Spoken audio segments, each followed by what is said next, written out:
Well, as we mentioned before, I think that we need to, our governments need to have a longer view, no? A longer, how would you say, they need to work on strategy, no?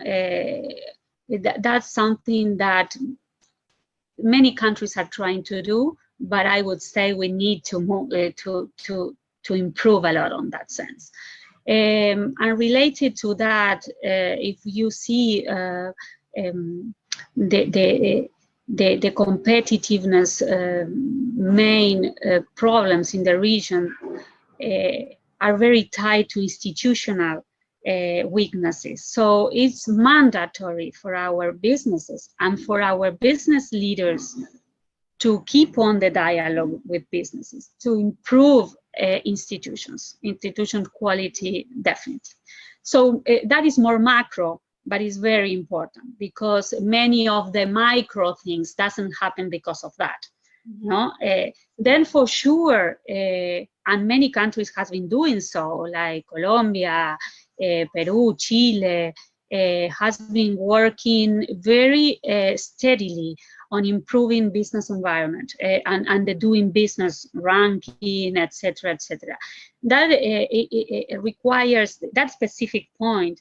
It's a clear signal that you understand, no? Because most of the doing business related indicators are process oriented, no? So how many days, how much does it cost, and so it requires political decision to do so, and if you are convinced, you can do it. So we should work on that. Then definitely in other two structural areas is infrastructure. Latin America need to, and the government need to have a strategy to move infrastructure to a new level. All the logistic infrastructure is poor, and we need to reduce costs, definitely, if we want to compete in global value chains. And then the digital agenda also is extremely important. During a work that I participated with the International Development Bank, we analyzed different value chains in Latin America and how well prepared they are to digital transform. And we saw there, and we have conversation with many government officials. So there are many initiatives, but still they need to be more grounded on the needs of the private sector to move it forward. And then I would say innovation and talent. No, we need as governments think how to help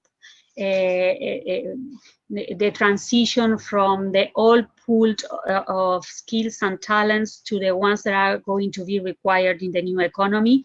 And that's part also of the innovation policies that we need in Latin America, probably to have more efficient innovation policies and ecosystems. I would say that those are the agenda for governments. And what about companies? Yeah, and about companies, I would say we don't. We need to work on the strategy side, not to forget about the importance of creating at least small multinationals to compete globally. So we need to, for that, we need to create the competencies, and many companies are working already on that, on creating the virtuous cycles that enable you to pass from here to building small international companies abroad. No, how you redesign the value proposition to make it fit, how you redesign the operational model, the organizational models, and then we need to strengthen the leaderships. Because leaders now are different from leaders 20 years ago. Leaders now need to reshape their businesses in a very dramatic way. So they need to innovate, and they need to know how to lead that, both in terms of strategy and in terms of people, you know, because they have to lead teams that mix two generations, and that they are co-working in the same space, and they need to achieve that all that people move to a completely different operating model. So I would say that as two strategic things, of course, pushing the digital transformation agenda to